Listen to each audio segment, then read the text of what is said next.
What's up to all the patrons? I know you guys are listening to it later, but thank you for your support. I appreciate it. Just waiting for people to get into this live. Thank you guys for joining me. I know we're more on West Coast time right now than anything, or I guess international time, because Germany it's like the morning. So London it's like really early morning. So yeah, we'll see. We wonder who we get in here. But probably a lot of West Coast people, right? Or maybe some East Coast people staying up late. Yeah, thank you guys for joining. Got a lot to talk about. I really wanted to get into birth trauma, natural birth, how that relates to people's approach to relationships and sex, and just talk about the ins and outs, the chemistry of natural birth and unnatural birth. So, and also, a bunch of stuff, social stuff. We'll talk about the world a little bit, I guess, and then I guess I'll start off by just talking about how everything, like, I think the most people's drives, at this point, the way things are set up online, it's like everybody, the biggest fear is obsolescence, and I feel like it's always been obsolescence for humans. That was always the fear of just being made obsolete. And like Suge Knight said it a while ago, he was like, it's not about, black and white. It's always been about old versus young. And I feel like this is what creates the avenue for AI to penetrate our lives in a way that is destructive. I feel like when the old and the young can't, when they're not amicable, then you just have a lot of fear-based actions, and then the flow of energy, the flow of trade, it's inhibited, and it creates a lot of what we see in the world today. So I just feel like at this point everybody's just fearing obsolescence. And there's just like a hyper obsolescence pressure going on, where it's really being driven by the artificial intelligence, be it organic artificial intelligence in the form of grafted, cloned humans, or be it actual artificial intelligence pushing people out. I just feel like most of the concerns of today revolve around like wanting to be relevant and not, wanting to be obsolete. And I feel like it's just been hyper pressurized, because I feel like naturally people, it would just take longer to become obsolete. People would deteriorate at a more graceful pace, or they would age. They would actually age. They wouldn't wither. So I think it was just a totally different experience, to where there was value held, throughout your lifetime.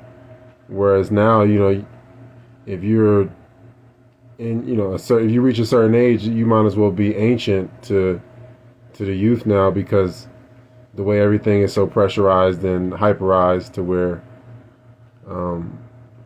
people are overstimulated and oversexed, and they overindulge, and everything is at such a rapid pace of deterioration that you become obsolete. It's like everything became disposable, whether it be disposable plates and utensils and all of that. Like, everything became more and more disposable, and to where now people are essentially disposable.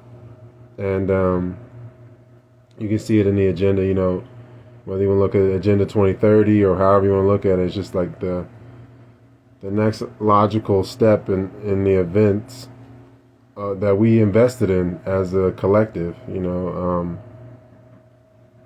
If you listen to people talk about Agenda 2030, they say things like, you'll own nothing and you'll be happy and everything, and it's better to rent.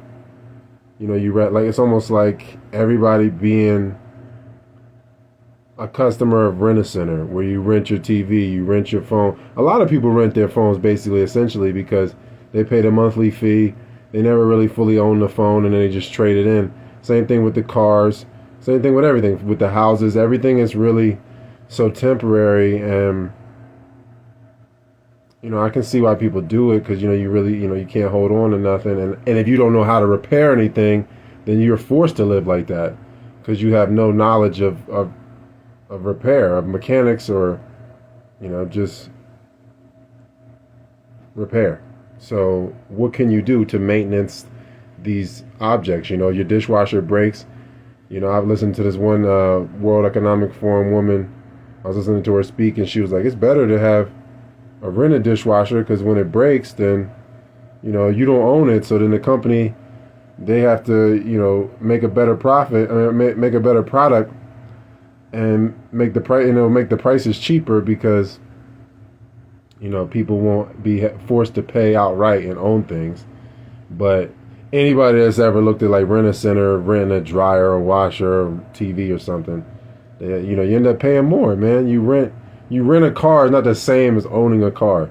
You bought a car outright, it costs you money, but you own it outright, like, but if you rent a car, you're gonna get banged up. If you're leasing a car, you're getting banged up. You have a certain restrictions. You don't really own it, and that's where it's going. It's going to the point where not just phones and appliances. It's going to the point where it's gonna be clothing.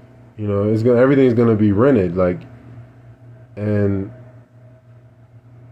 if people are okay with that, they're gonna go. They're gonna go with that. But I feel like everything is really stemming from that. Oh, this is irrelevant now. Move on to the next thing. This is irrelevant now, and everything becomes obsolete. And it's just like the goldfish memory, and it just leaves people vulnerable, because they're never really getting a good view of the chronological order of events. So they really can't see the value of things, on like why you'd want to own something, or like how that empowers you to actually own something outright. They just tell you to get a mortgage. I mean, in a sense, a mortgage is kind of like a rental situation, because you're getting a deed, which is not the same as a land patent. So you kind of still technically don't own it. And it's so much of this, I feel like, is just in the language and the way people develop contracts with themselves, the way they speak to themselves. Obviously, I feel like that's a big part of it. But yeah, I just think obsolescence, that's the biggest fear. And people can kind of look at it like we got a common enemy, I guess you could say. Anybody that has real substance and has themselves, the common enemy is the artificial intelligence, whether it be inorganic humans or machines. And so instead of trying to make people disposable, and by doing that, you make yourself disposable, because you set the tone, you set the trend that people can be discarded when you discard people. So it's only so long before it comes back around to you, and you feel what you dealt out. So I just feel like it's just created first of all, I think with people, looking at it that way is like, as far as like the relationship with people being discardable, I feel like what it's done to sexuality is so destructive. You know what I mean? Like, it's, if you have to have, like, people look at it like you're so pressurized to have sex with someone early on in meeting them, because you don't want to waste your time, because you want to know that the sex is good. But I mean, I feel like if you know yourself, then you see yourself in them, and they see their self in you, and there's actual communication there, then the sex is like, okay, this is obviously going to be great. Let's establish our own energy as individuals, and then let's establish our own common ground and the things that we want to share, and amplify that, and complement one another's lives. So because sex is already kind of automatic at that point, because you know yourself, you can recognize that they are themselves and they can recognize that in you.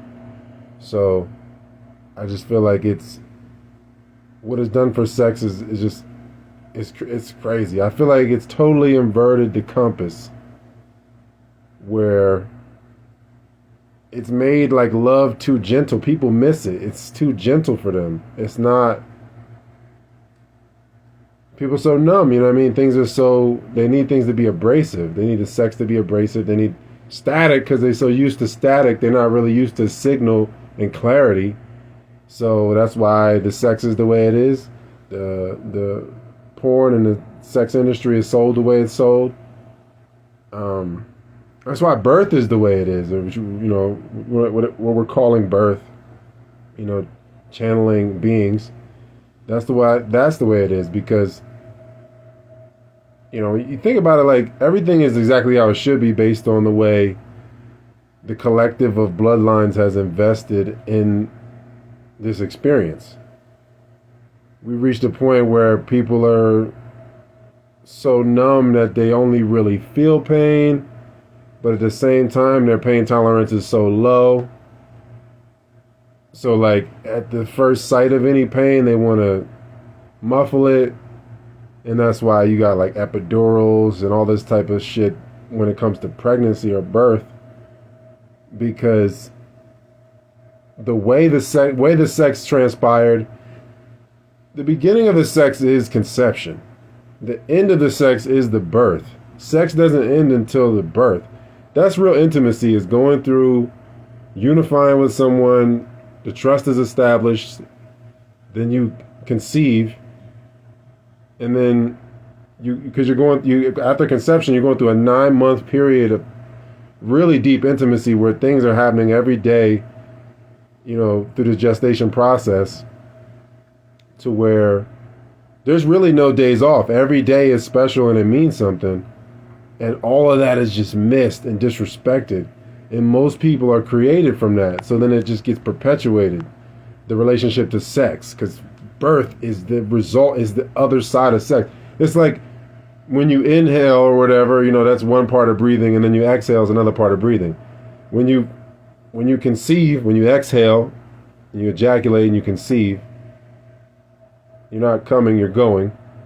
That's one part of it. And then the woman, she pushes and contracts and pushes the baby out. That's the other end of sex. So people aren't even looking at the full spectrum of it. You know, and it has a lot to do with people not being in touch with their breath. They're unhealthy. Their family was unhealthy.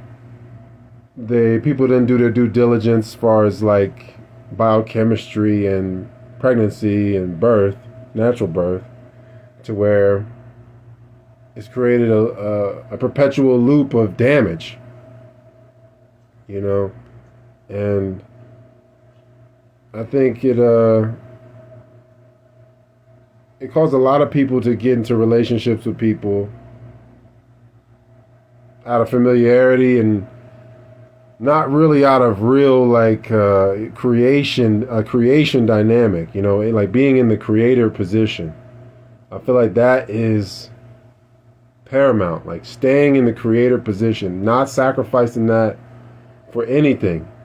You exchange, you know, you're exchanging the creator position to witness those you gave, like say if you're a God, if you're the creator, right? And you realize yourself, you realize the creator position and your power, and you're like, man, I want to share this, I want to give this opportunity to something or someone else so they can experience themselves and they can create. So you go from you're in the creator position, you created.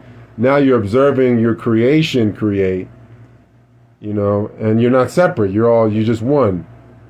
So like that's the only exchange that you could take for the creator position, is passing a torch. Nothing else is worth giving that up, that position of being a creator. You know what I mean? Like being one with the creator or creation, what have you, to the people that might be easily offended by that. But I think people they, like I said, they get into relationships that just seem familiar because it's generally their family, you know what I mean, that they just don't know because there's so much unconscious breeding and vanity breeding over the generations. People don't know who's who, and they just synchronize with different people because there's a familiarity there, and they just take that familiarity for love or whatever. And it is love, but it's not a creative dynamic in that sense, you know. And I was in like a really toxic relationship in my early 20s, and we came to the conclusion one time. She was like, yo, you're like the brother I never wanted. And I was like, yo, you're like this sister I never wanted. It's like, I wish we never had sex because I actually do love you, but not like that. And now it's so blown wide open that like there's no going forward because I'd have to destroy myself and sacrifice my own memories, like my own recall ability, in order to have a family or get you pregnant. But if I have sex with someone else or move on, or you have sex with someone else, this is just completely blown. Like we'll never have the intimacy there. I think the trust level, not like just physical intimacy. I mean, like, you could tell, like, if you have a good relationship with your sibling, that's the longest relationship you have in your life. So if you have a relationship with your sibling, then, you could tell them things that you wouldn't tell other people, And if you're just with someone that's like a sister or a brother or a cousin or something, and there's deep love there, but you have sex with them and you shouldn't have because you didn't really know yourself, they didn't know themselves. Now you're like burning that relationship. This is like a lifelong relationship that you're now destroying because you decided to have sex because you didn't do your due diligence and really study yourself and have the patience to wait for what's for you and not accept what isn't, you know what I mean? And that's why I feel like herpes is so all over the place. Because herpes is physical guilt, sexual guilt, physical sexual guilt manifesting. Sexual guilt manifesting physically is herpes. And so much of that is just settling for what you just taking what you, like, oh, this is all I can get, so I'll take this. So that's how herpes spreads so much in the world. Because the guilt just keeps spreading because people just keep, having sex with people that they're not sexual partners, you know what I mean? They're like a brother or a sister. They're not your life partner in that respect. So it does a lot of damage, man. It creates a lot of static because it's like you have a channel between you and this person that's now filled with static because you decided to have sex unconsciously, or joint masturbation really, because you didn't have no kid. So unconscious sex is having a kid randomly. Everything else is just joint masturbation. So you decided to do that, and then you break away from that. It's like you rip, you rip the page of the book out, you know what I mean? And now it's like, a big chunk is missing, you know what I mean? And it's just so much static between you and this other person for the rest of your life because it's a sibling dynamic. This is like, you were supposed to know each other for a long time, help each other, be intimate with each other in non-physical ways. You can hug and stuff, but for the most part, people are just not willing to accept what's for them because they fear missing out. They fear like, oh, somebody else will find this person attractive, so if I don't have sex with them or see what this is about, then I'm failing or something. When it's all about compatibility, it's about congruency. It's not about anything else. So I feel like, man, so much of it, I mean, people, I think at this point, people can see a lot of the cycles. You get in touch with a lot of the cycles in your life as the years go on. Yearly cycles, 4-year cycles, moon cycles, Venus cycles, all of that stuff, you know what I mean? Generally speaking, the way people are communicating with me right now, I can see that people they're feeling the Venus transition into Scorpio or whatever, or Venus transition into the next sign, whatever. Because I feel like the timelines are all off. So if you say you're on sidereal or whatever, whatever. They injected a bunch of thousands of years into the timeline. How do we know really what's what? All we can do is kind of go off what it is right now. So, however you want to look at it, you can look at it however you want to look at it. The shift for the Venus shift happened today or last night. So I feel like a lot of people are feeling that. And, they really want to get to the bottom of, what really matters. They don't want to look at surface things right now. I think it's a good time to really, really probe deeper and not be so all or nothing about everything.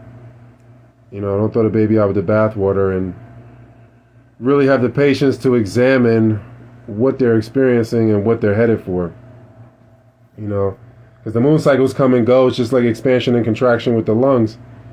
And like I was saying in my post the other day, is like the contraction, the implosion, is the initial creation. God breathes life into existence through exhaling. It's not the inhaling. The inhaling is explosion.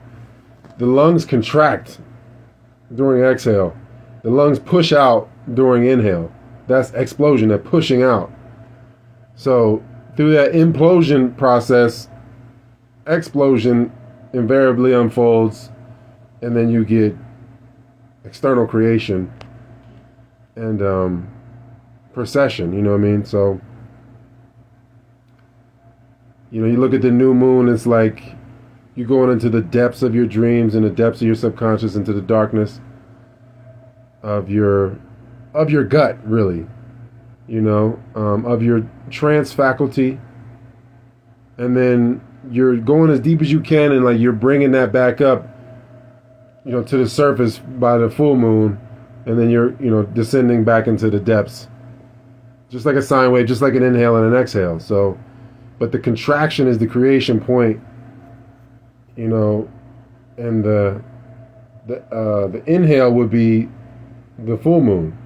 You're exhaling throughout that it's like a gradual, it's like an overall series of breaths, or series of days that are made up of breaths that have a certain energy about them that's more of a releasing or contracting, exhaling dynamic to them.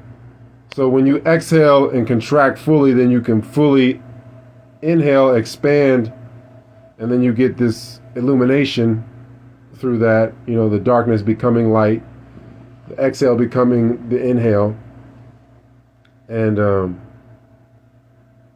you can actually see what was in the depths of you. You can see it coming to the surface, and all creation is really from the exhale. Like I said, the ejaculation is an exhale.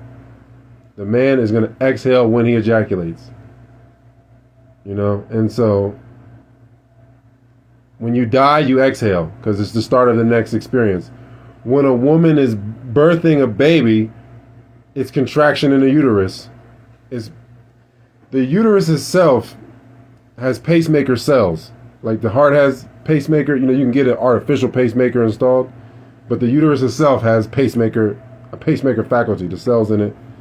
So like that's what times the contractions during birth. All of that shit is controlled by the breath. So if she's in touch with her breath, the man's in touch with his breath, you can observe the process of the light going from the ether through the man, through the masculine principle, into the woman, through the feminine, and into the world, And all of it is breath, all of it is, in a lot of respects, it's a union, and you are making a contract with this other being, but the other being is essentially creating itself, and you've already aligned with them.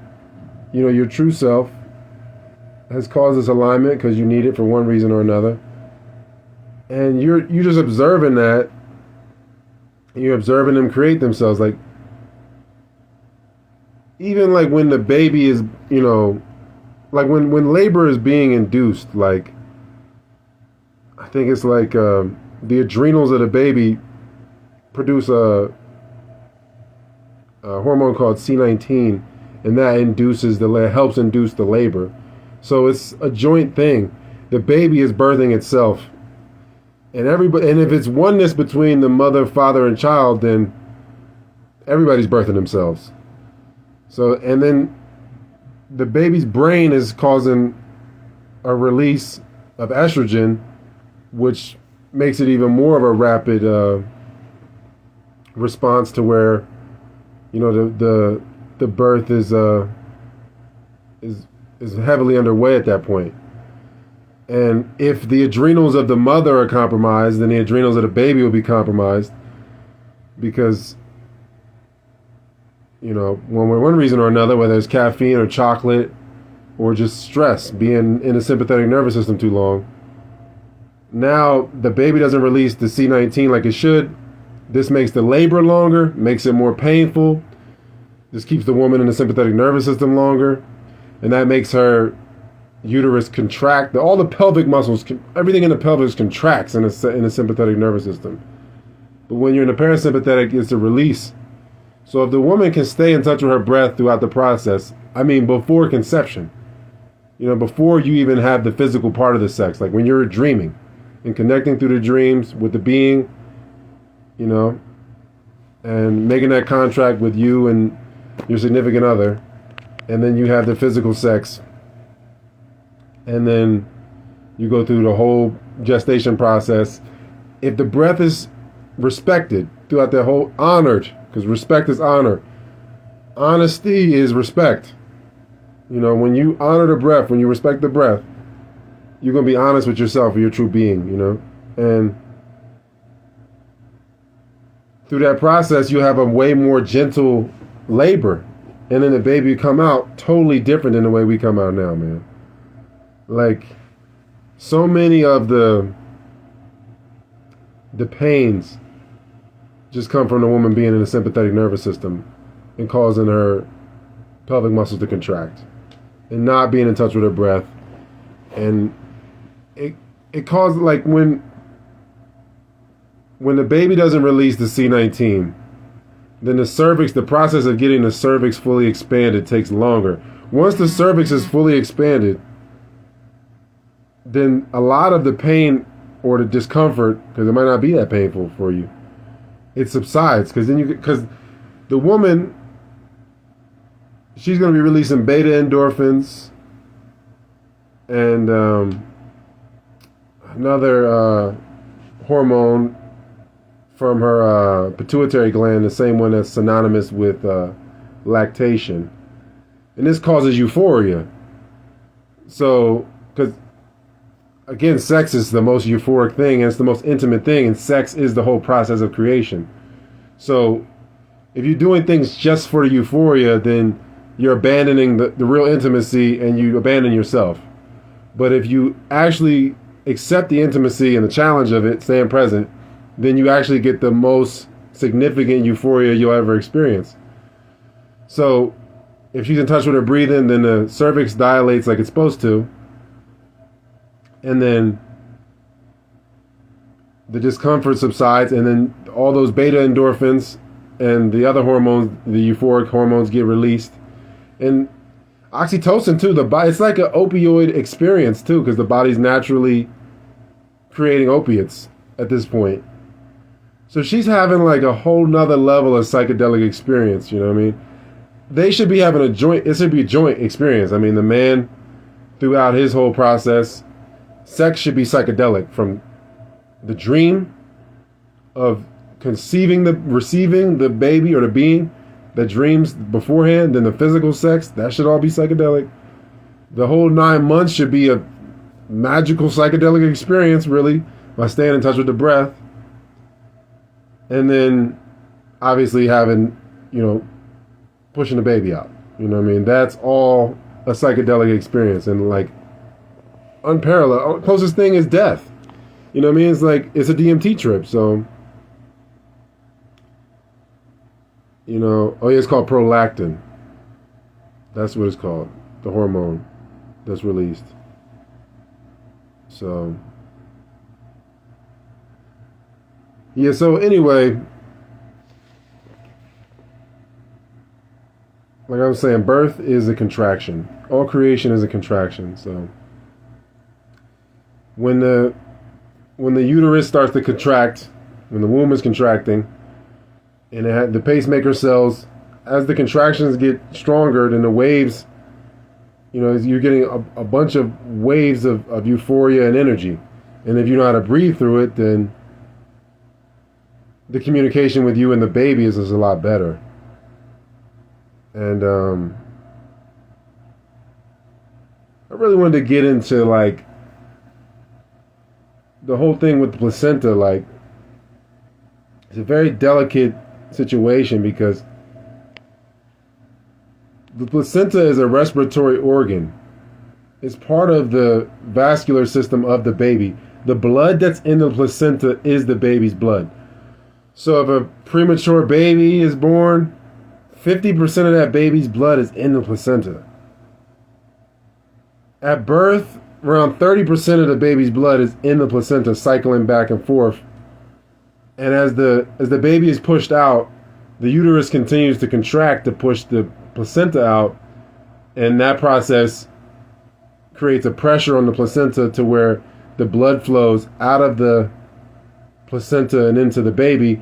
And then the baby, because the baby's just now learning how to breathe air, because it's breathing through the placenta the whole time that it's in there. So people are being born cesarean. They clamp the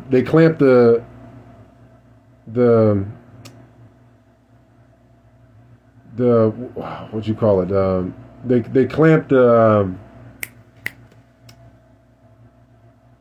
clamp the placenta. What am I? Damn, how am I? I'm going blank on that one. The tube. We call it the tube. I'm going blank on it. The connective tube to the belly button. I can't believe it. Just don't have the name for it right now. But they clamp that, and then that stops the blood flow from the placenta to the baby. So normally the blood would go to the baby's brain and into the lungs, because when the baby's in gestation, it's only like 8 to 10% of the blood is in the lungs. But because they're breathing through the placenta. But once they come out, the blood has to transfer gradually from the placenta into the baby, bring more blood into the lungs, more blood into the brain, more blood into the kidneys and the digestive organs, because this hasn't really been being used like that while it was in the womb. It's not as active in there. It's not as much blood allocated to those areas. But if you clamp the umbilical cord, that's what I meant to say. You clamp the umbilical cord and cut the placenta, you literally create brain damage. It's just so many people are brain damaged that it's just normal to be damaged like that.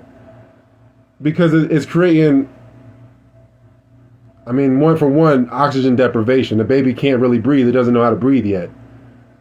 The lungs aren't even dry yet. Still moisture in the lungs from the amniotic fluid. So it can't even really breathe.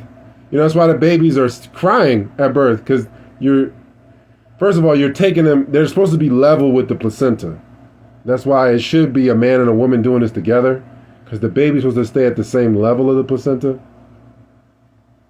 so that the blood flow is even keeled.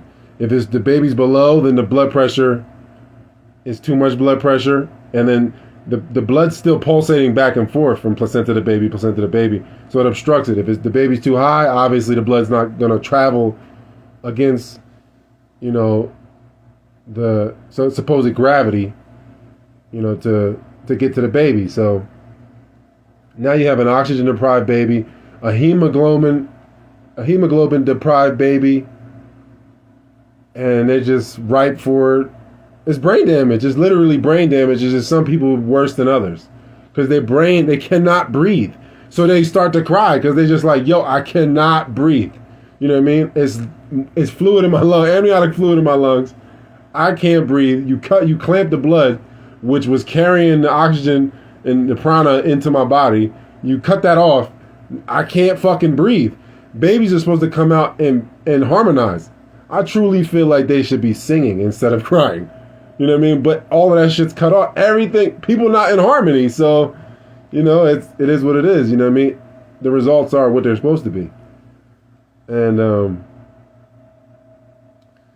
it's just extremely damaging. You're not really you're supposed to let it fall off, obviously. Anybody that's into the lotus birth thing, you're supposed to let the placenta, the afterbirth, all of that come out, keep the baby level with it so that the blood can transition into the baby's brain and organs so it doesn't have brain damage and doesn't interfere with the development of the organs. Because it's all about blood volume. You know what I mean? If you take away 30% of a baby's blood at birth, its blood volume's already so thin. And then you might mutilate its genitals with circumcision, and then you're gonna stab it up with the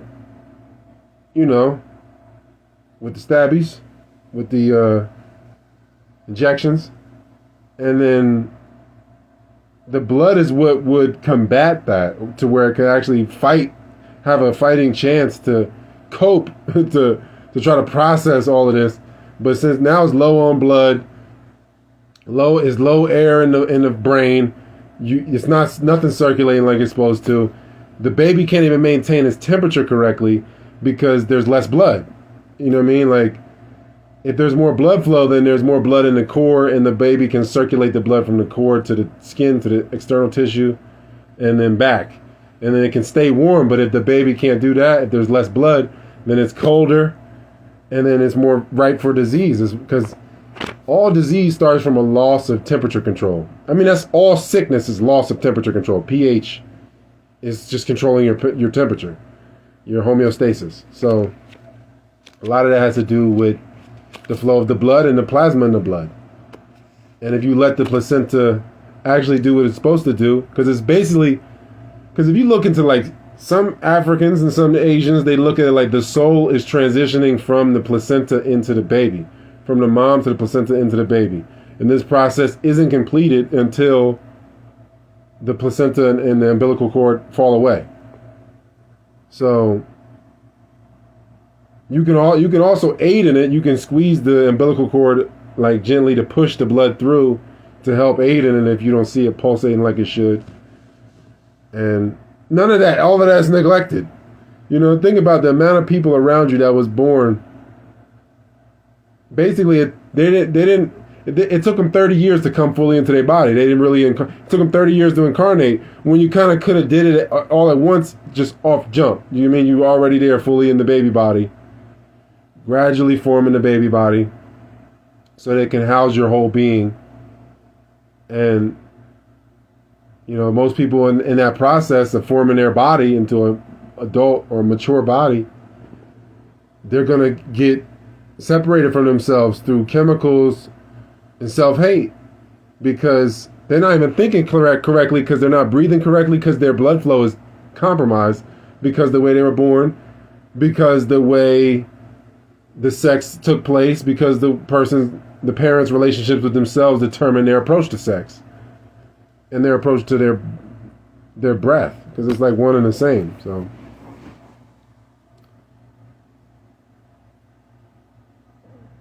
yeah, they call it the lumbar sympathetic chain.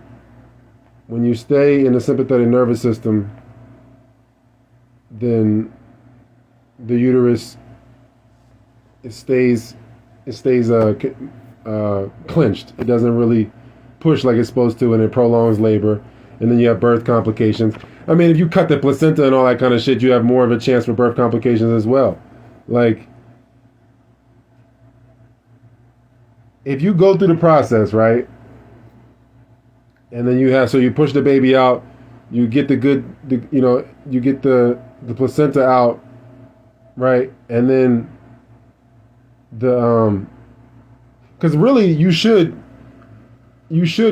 could get, if the baby goes right to suckling on the teeth, then it's going to activate the hormones in the mom's body to where she knows the baby's on the outside now, not on the inside even more. The body recognizes even more now. So there's more contractions on the placenta to where it's pushing even more pressure on the placenta to get it out, to get the blood into the baby. So, yep. They call it myometral O2 deprivation. And the pain that comes from, most of the pain that comes from pregnancy comes from the T10 part of the spine and from the cervix not expanding, you know what I mean? Because it's taking so long to expand because the woman's not in touch with her breath. Because the man wasn't in touch with his breath and they unconsciously synchronized and it created these scenarios. So the blood volume is really so much of the health. You know what I mean? And yeah, man, kind of what I want to get into. I'm going to get into more of the midwifery stuff as the videos go on. I'm going to make a book that's going to be like not completely midwifery, but a heavy dose of midwifery in the next coming weeks. Probably by the next full moon it'll be completed. So we're probably around Christmas, maybe probably solstice. You know, it's a good time to fast and crank out some material and connect with myself through the writing. So you guys can ask questions as you will. I feel like it's a nice little action-packed one. Yeah, man, false history is artificial intelligence, man. People don't really get that, yeah, right? Isn't that crazy? Like, if you don't, so say if you didn't understand math and you were doing incorrect math, and in your mind, though, you're like, oh, this is correct, it would be an artificial intelligence. It's not correct. So it's the same thing with history. So how do you detox the hero's parasite? How do you address the guilt, a herpes parasite? How do you address the guilt and move forward? It's in, you know what I mean? It's a spinal thing. Man, you have to address. There's a book called Metaphysical Anatomy by Yvette Rose. She goes into it pretty well. You know, just so I don't have to read the whole thing for you. You can look at Louise Hay, Causes for Symptoms as well. But Metaphysical Anatomy by Yvette Rose got a good, simple breakdown on it. But so much of it is, you know, just how you were raised. And, you feeling like you just take whatever attention you can get and just settling for less, you know, like, oh, whatever I gotta do to get love from my family, you know, and then that transitions into an unhealthy relationship sexually. So you ever thought of publishing your books in the paperback hardcover? Yeah, bro, I did, man. I'd have to go to a publisher now, but my shit it wasn't hardcover on Amazon, but Amazon banned all my books. So I've been banned off Amazon for like over a year now, for like 13 months now. Or 14 months, something like that. So, yeah.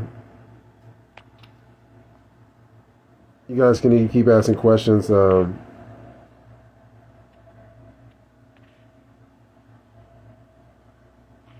Root cause of thoracic and cervical compression or twisting.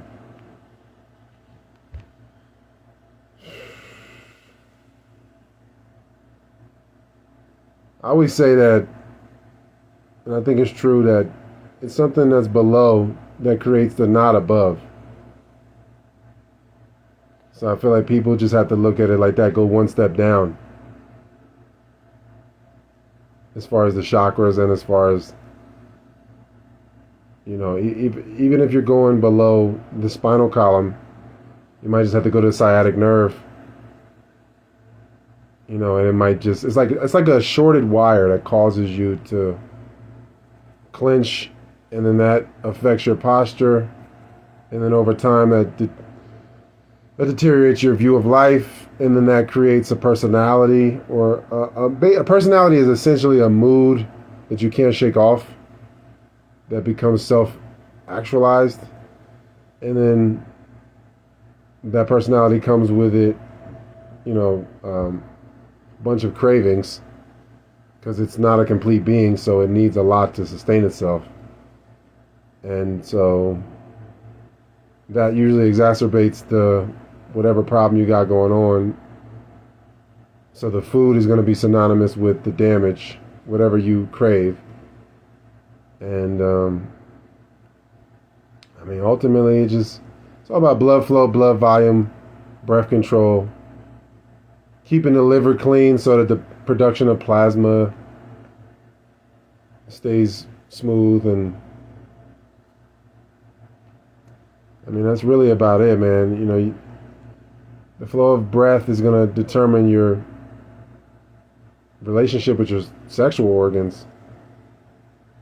And yeah. What exactly is sex magic, and why are occultists and Satanists into that shit? Is it to bring forth parasites and demons?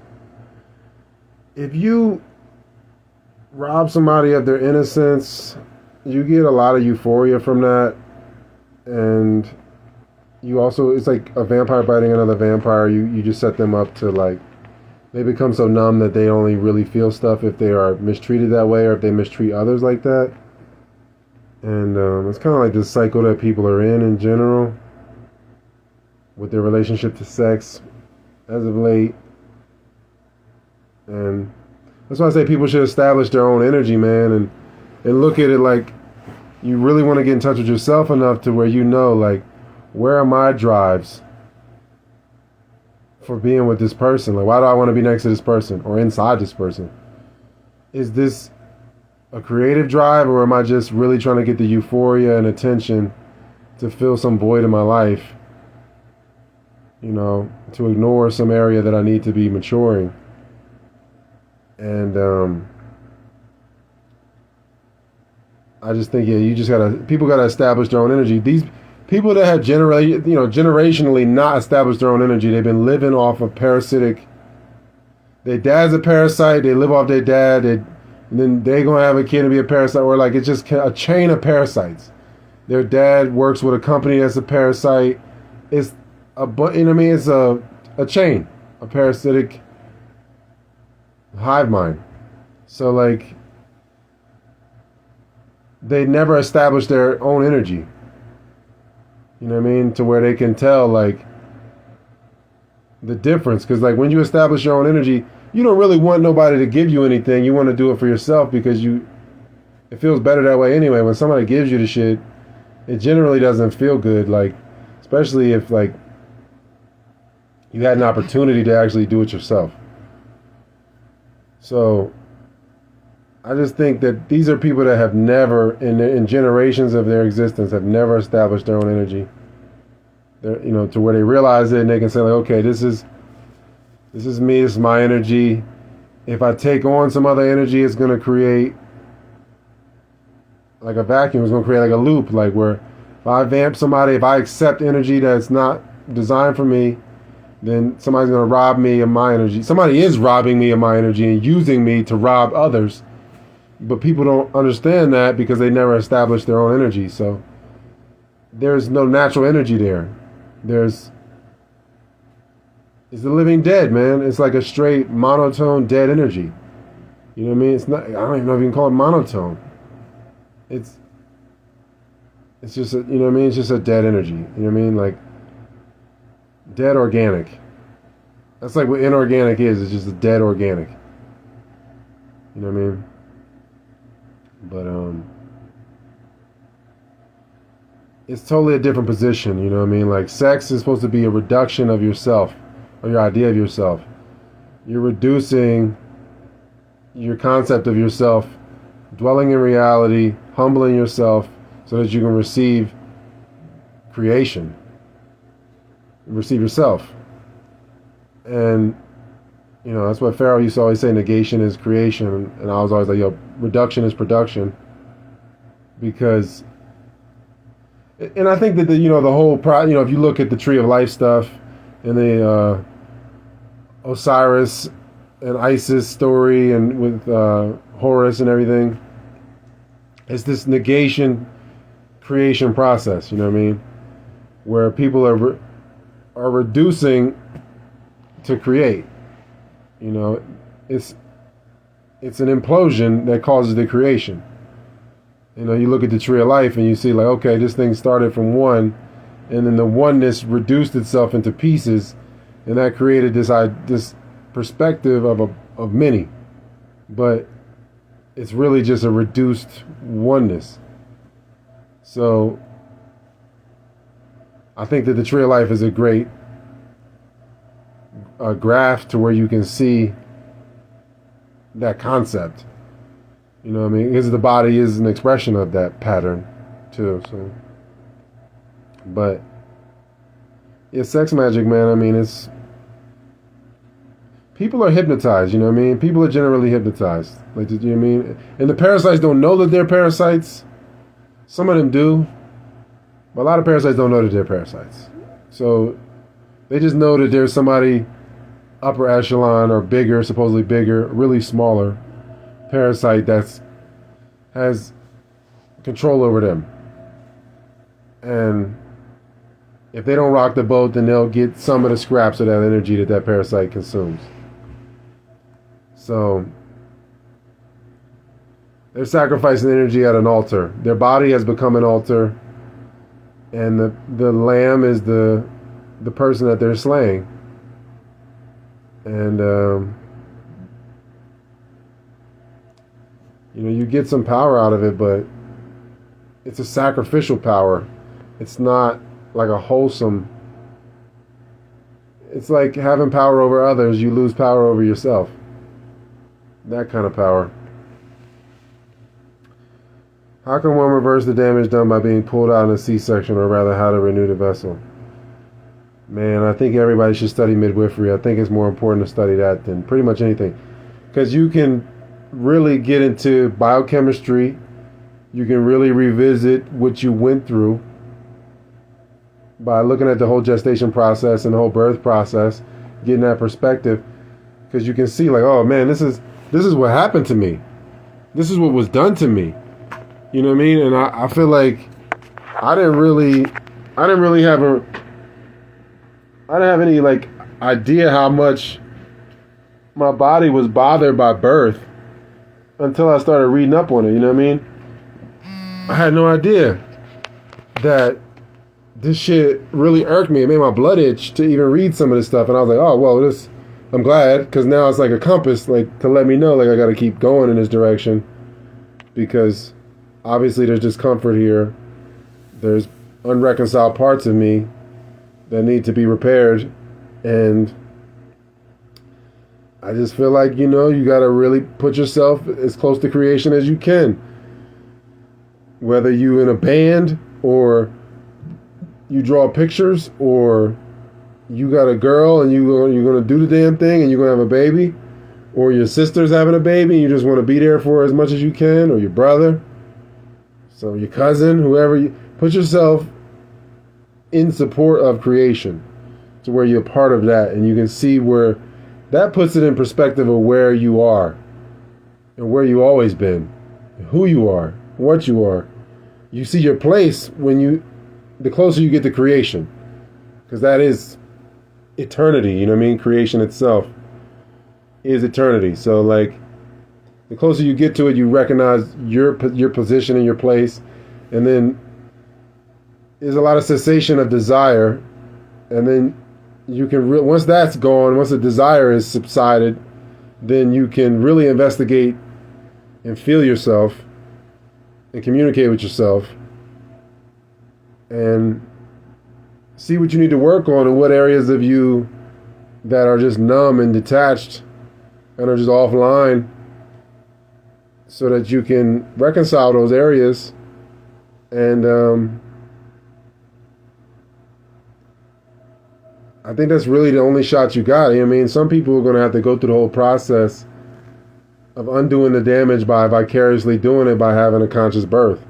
Some people might just have to be a midwife for, you know, they're somebody close to them. You know what I mean? Who knows who it could be? So I just think the closer you get to creation, the more that you get more aligned with yourself. It like auto corrects you. It's like factory reset. The closer you get to creation. So then you're more yourself, and then you can see like, oh man, I was damaged in this way.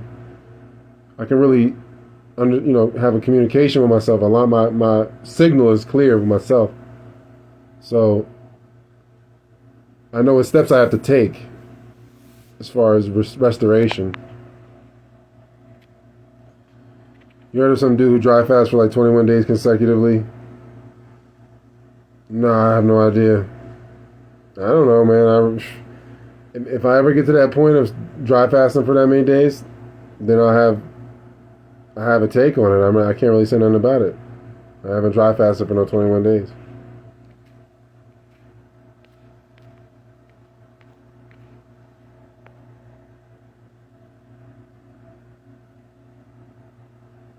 Do you yourself remember your past life when sleeping, or at least parts?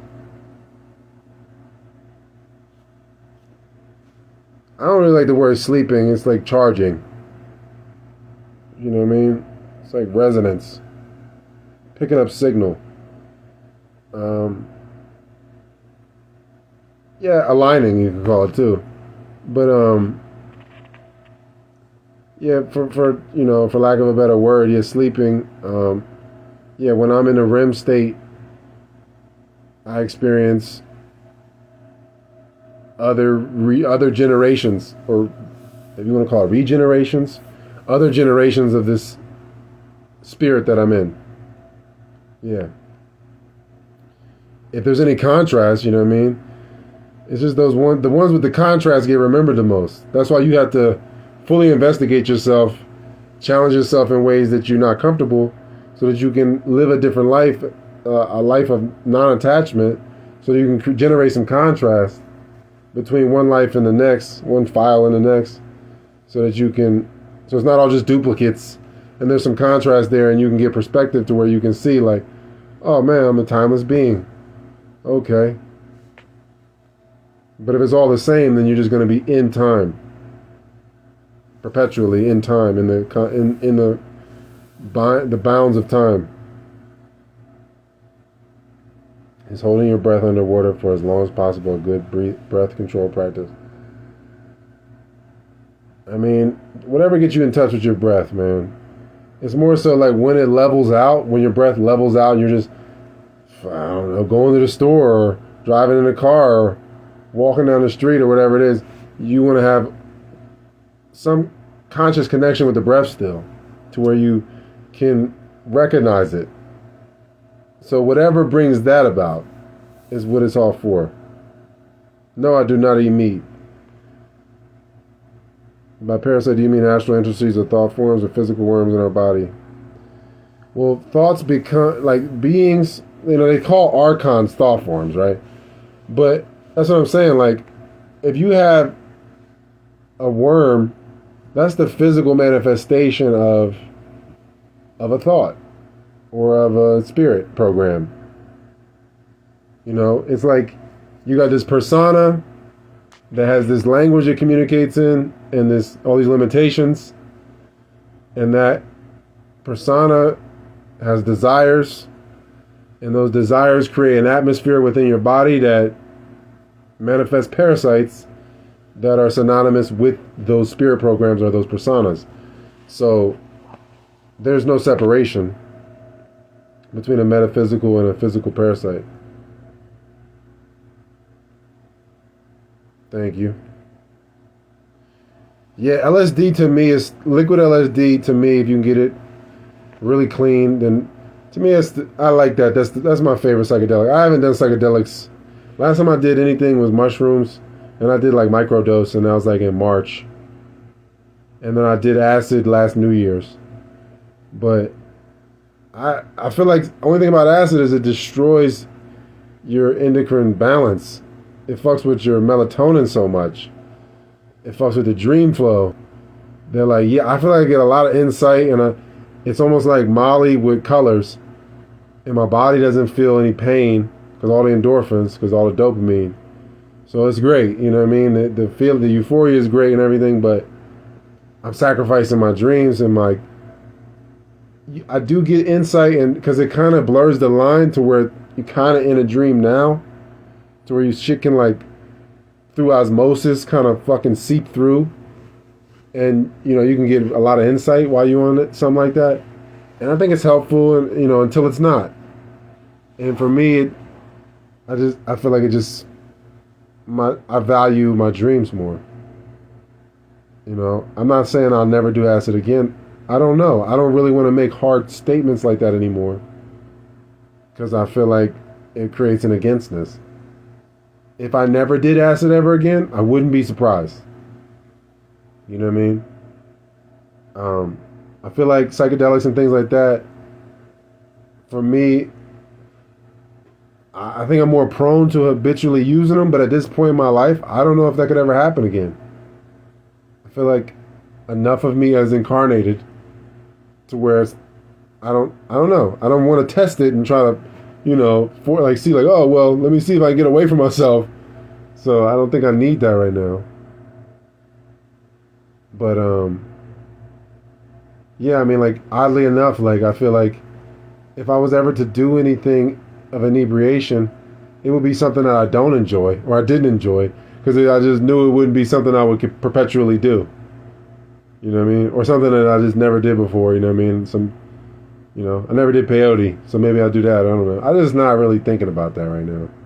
You know what I mean? I feel like maybe it'll come back around. Maybe if I have a son and he wants to do that shit when he gets of age, maybe I'll do it with him, so his first time is with me. But I haven't had an experience from psychedelics that's really like warranting continuing using them. It was a good time. It was definitely a good time. I had good times with it. Not gonna lie. My first DMT trip was great. And I had like 3 other ones that is kind of comparable, maybe 3 or 4. Really, and then all right, so let's say I had like 8 DMT trips that was really good. You know what I mean? One was phenomenal the first time, right? And then I had like 8 really good ones. And then I probably had like 15 meh ones.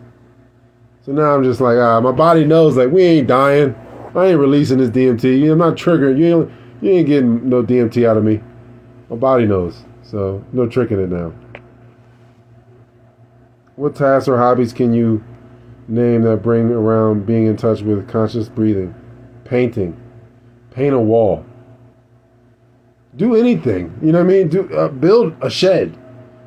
You start to see like, if you're making mistakes, you dropping stuff, you rushing shit, you getting impatient, you're not in touch with your breath. So then you like, all right, let me take this one breath right now completely, and then move on, and then gather myself, move on to the next step. So I think painting, though, to me, I feel like, I painted my house the other day, and I was like, yo, this is like just, I feel like I didn't take an inch away from the breath by doing this, because you hold your arm up for however long, really trying to do it right, and then you're like, it's impossible, because you're going to have a shitty job if you don't breathe. But you got to really like take a breath, take a step back, look at your work, start painting. And I think anything like that, you want to, maybe knitting, something that really you're going to have to take a step back to where you can look at like, all right, where am I going? Where is this going? Like this process, this creative process. Like this is I'm not just doing origami. It's not taking me 10 minutes or something. I'm doing some origami is a lot more advanced, but you get what I'm saying. It's something that's more grand and takes time to where you like, all right, I can do an hour of this, I put it down, and I'll come back to it with a different perspective, and I can build from there. Me continue, so I'm not getting away from my breath, trying to force shit. You know what I mean? I think that's when you ruin what's almost ripe, and you ruin your work trying to force it because you just want to see it done so bad. But if you just stay in touch with the breath, then you just enjoy the whole process, and there's no rush. As soon as you start to rush, then you start to rust. That's the oxidation. Rushing creates that oxidation.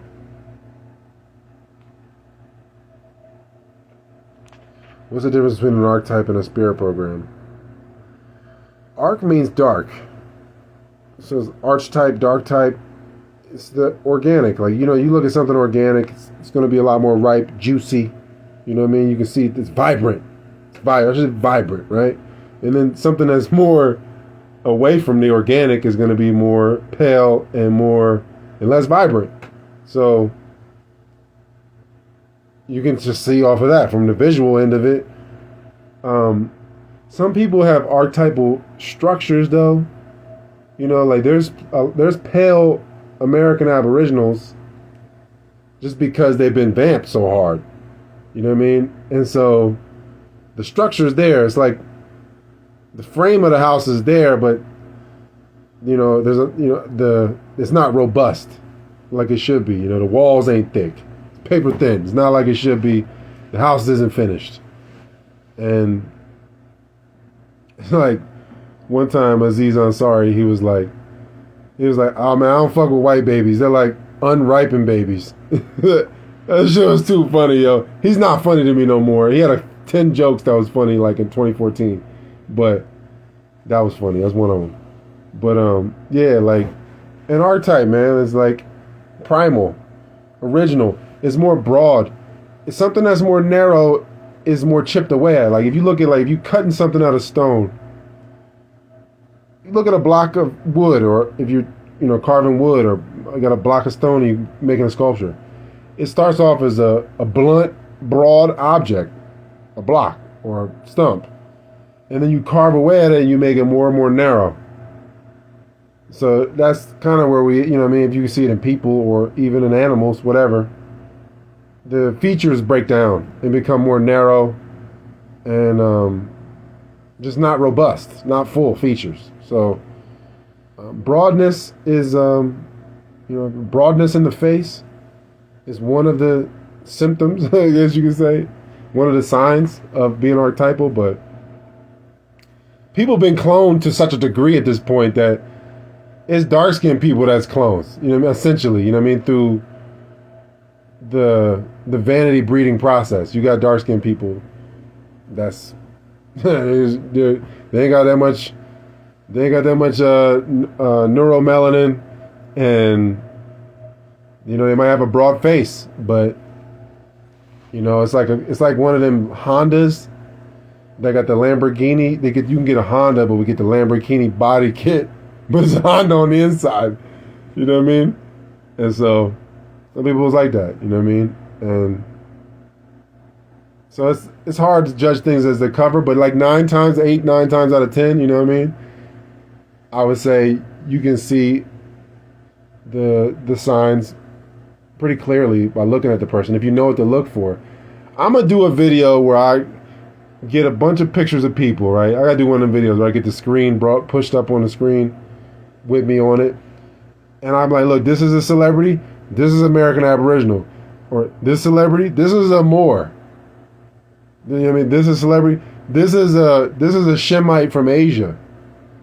This is a celebrity, this is a Yaphthite. This is a dark-skinned Yaphthite. This is a pale Yaphthite. This is a pale Hamite. This is a dark Hamite. You know what I mean? This is a pale Shemite, because Edom is still from Shem. You know what I mean? So it's just you got to know what to look for. You know what I mean? I think you have to study yourself, study your bloodline, study biblical genealogy, and start to look at the carvings on the wall. Literally, you can see the Canaanite carvings. You can see it, the nose. You can see it. Don't get me wrong, there's Canaan had 8 sons, so it's a bunch of different Canaanites, but some you can tell certain ones distinct features, like this is the son, this is one of the sons of Canaan, you know what I mean, based on these features. To this day, right now, I can see that your face hasn't changed in 100 years from your ancestor's face. The core of it is the same. And once you know your own line, it's kind of like once you know your own zodiacal chart, you can kind of get a feel for everybody else's. Because you're like, oh, okay, I can feel it out. By knowing my place, I can kind of see where everybody else is with it.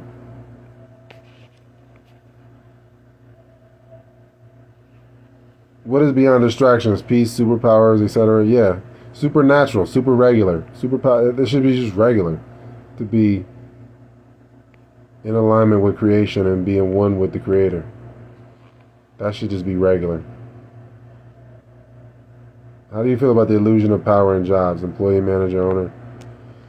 people can get lost in it, man. But if they, any business that's really working, they're looking at it like, are we working together? We're not. You don't work for me. We work together. You just are in this faculty, this part of the machine. But people that get carried away with it, they want power over others. They don't want to empower themselves. And so, if you empower yourself, then you do your best to empower others, or lead them out of the mire by being yourself, being the best you. And if you're not doing that, you're just trying to control and domineer. So, are we the only beings who can be aware of the breath? Example, dogs cannot and have faster metabolic rate. Dogs control their breath. All dogs do is their breath. They know when to stop. They're like, all right, look, I'm tired. I'm running. I know my limits. I gotta stop. I gotta catch my breath. I gotta, dogs sleep all the time because they're just catching their breath. They just dream. They dream all the time. People don't respect themselves that way. They don't be like, all right, let me just stop and be silent and breathe and dream a little bit and charge up. People be like, let me eat some food or distract myself with pleasure. You know what I mean? So I can fill the void and remind myself of my energy in a roundabout way. So is absorbing sunlight more akin to indigenous genes and using solar powered? Lighter skin is more albino and not able to use sunlight power as well.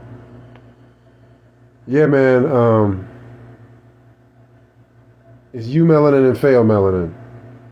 And the eumelanin is, that's what creates the dopamelanin in the skin, DOPA, and that's what the hemoglobin is used for. You have the iron in the blood, which, it's melanin, all of that shit. Amniotic fluid is melanin. You know what I mean? It's just different states of melanin. Like you got 4 states of matter.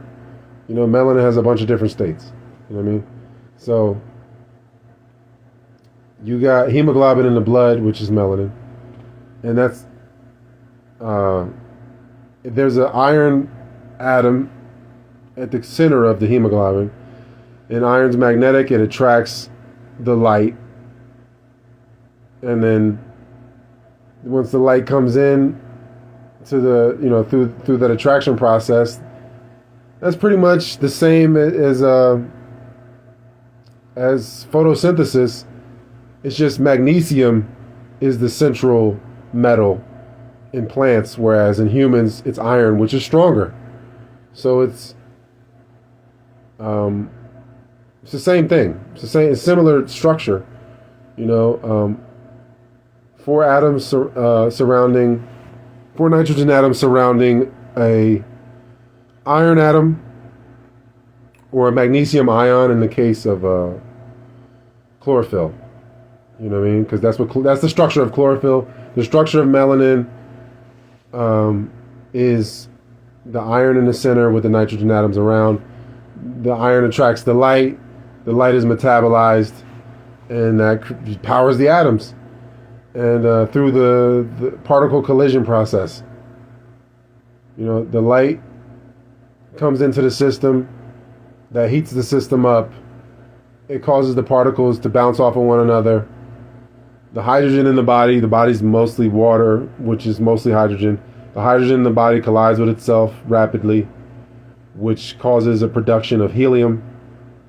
And when helium is created, that's why the sun is called Helios in Greek, because the sun, all stars are hydrogen colliding with itself or hydrogen colliding with nitrogen. That produces helium.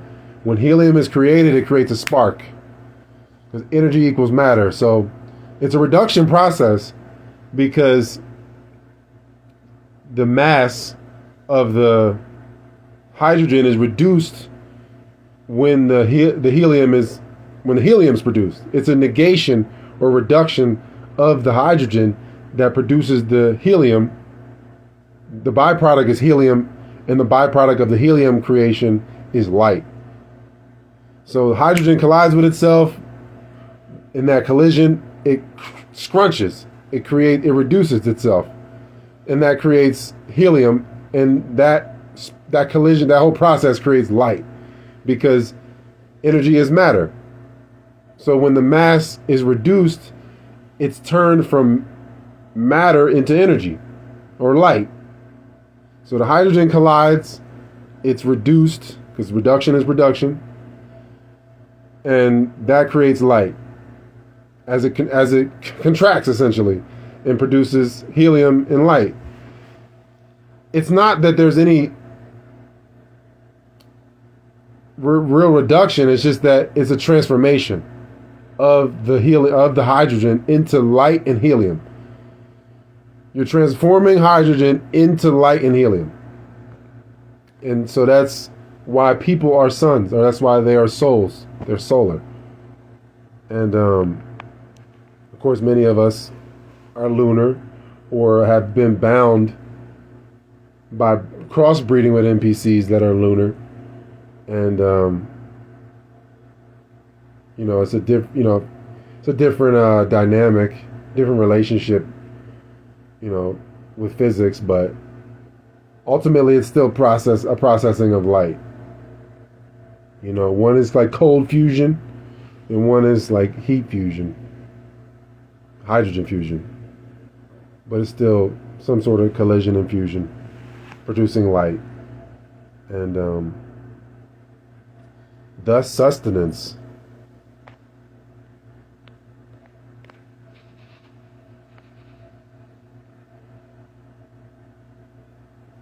Our star shining is an implosion, aka what lungs do, breathing in. Yeah, exactly. Exactly. You know what I mean? When you exhale, the lungs contract,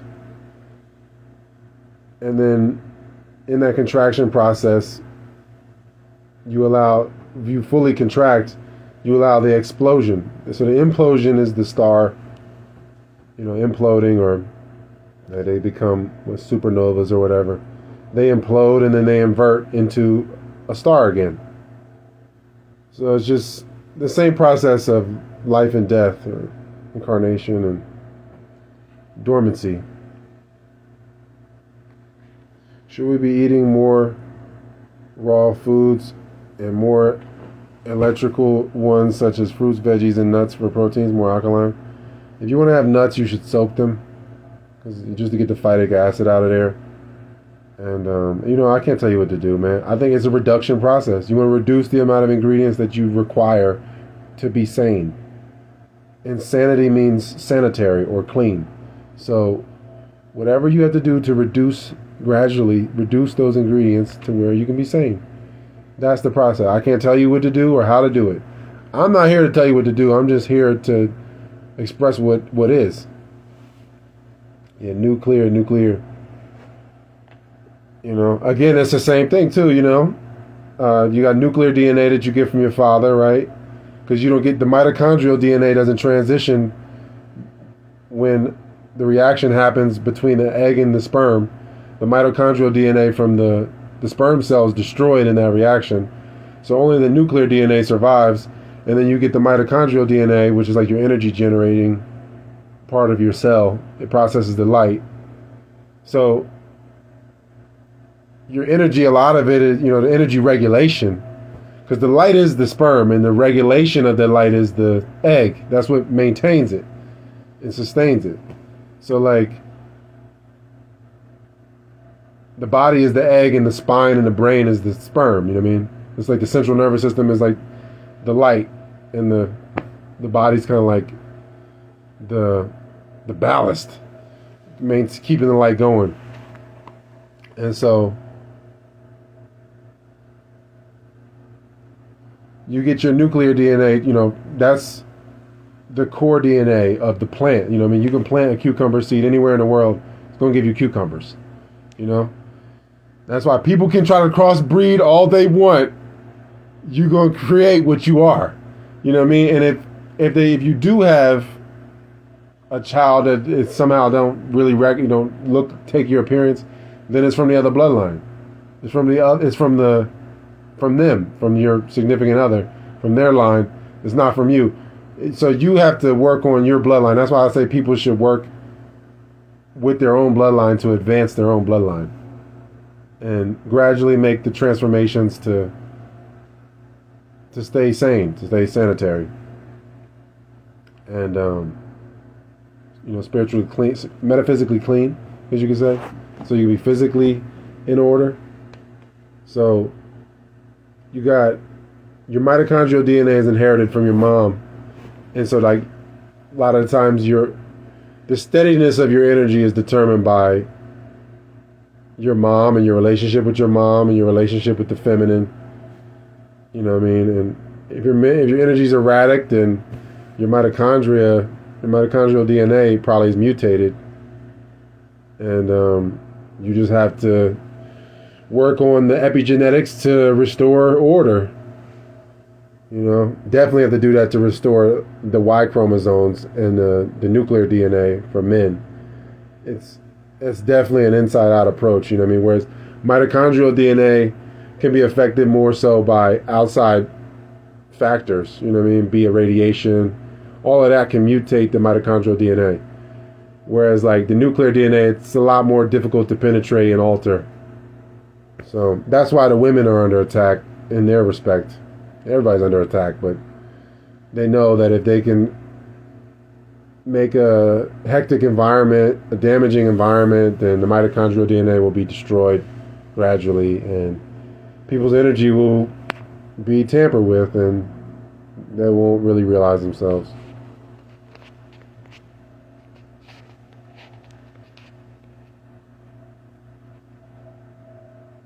How do you combat boredom? You have to realize that boredom is anxiety, and that you need to work on your kidney health. It's always something that you can do. What the fuck is boredom? See, this is when I feel like this is when people be like, yo, this is decadence to think that boredom exists. Always something that you could be doing. You know what I mean? Like, you should be consciously getting better at things and realizing yourself more, and then actively charging or recharging, what have you. I don't want to say resting. So you should be active in your stillness as well. Like you're not just randomly being still. You're not forcing it with drugs and stuff. You're not forcing relaxation. You're not just like letting yourself fall asleep randomly. So like you should participate fully in every moment, every breath, as much as you can.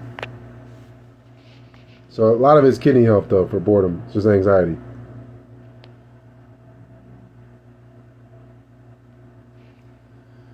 Being in constant awareness of the breath, is that the goal?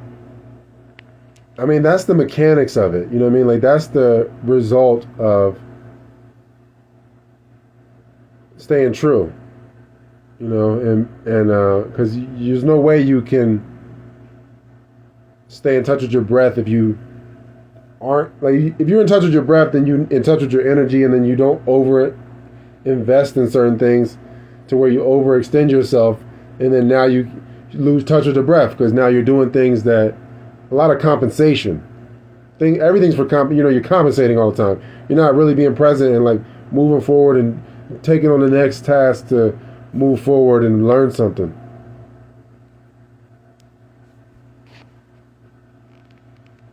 Have you encountered veins in dreams who are conscious or human as well and do not want you to know that you are dreaming? I've seen them monitor me and restart my dream and create illusions. I think that, it's a lot of separation when people have nightmares. It's just a lot of separation. They have cut parts of themselves off, and that has become like a self-realized part that's almost like a renegade or rogue cartel within them that is like buried in their subconscious and kind of dominates that area of their being. But it's still not separate from you. Like anything that's rogue or seems against you is like representing some part of you that you haven't reconciled with.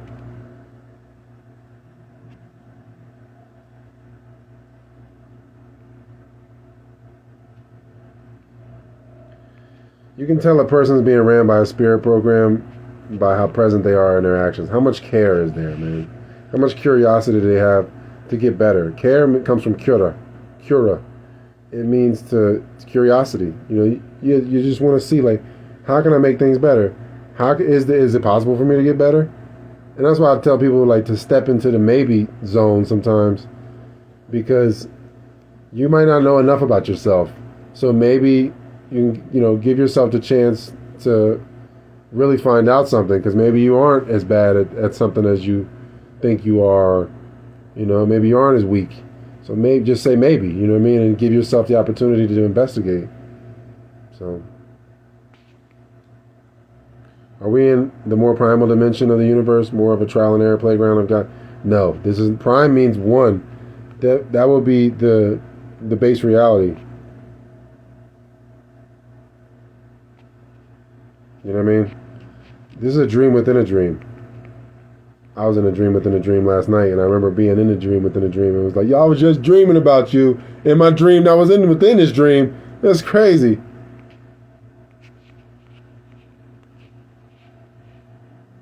But yeah, I think we're coming to the end of the road to this live. So man, $50 for 47 PDFs and 5 audiobooks, and $50 for a half-hour breathwork instruction, $50 for a half-hour consultation.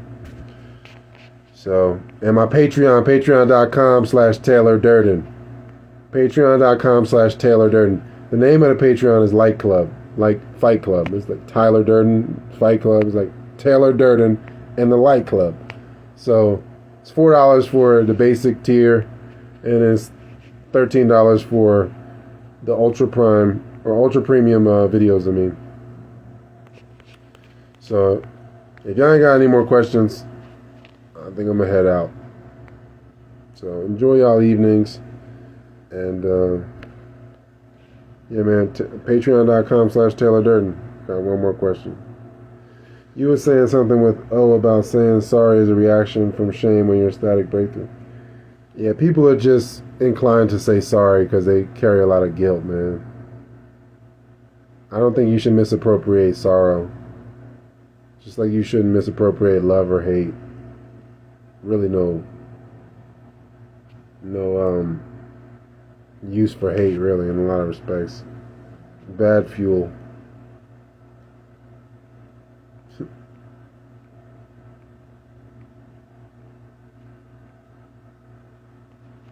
So yeah, man, this is gonna be on patreon.com/Taylor Durden.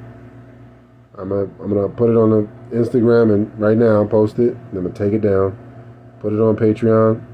Patreon.com/Taylor Durden is $4, and all my lives are on there. And I'm gonna make like 85-90% of my YouTube videos unlisted and put them on the Patreon, because I just want to clear up, a lot of, make it more concise, make the YouTube page more concise. So, thank you guys for hanging out.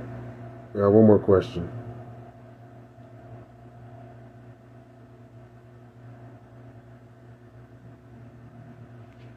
All right, y'all. Patreon.com/Taylor Durden. Check you guys out the next time, you know what I mean? On the next weekly update.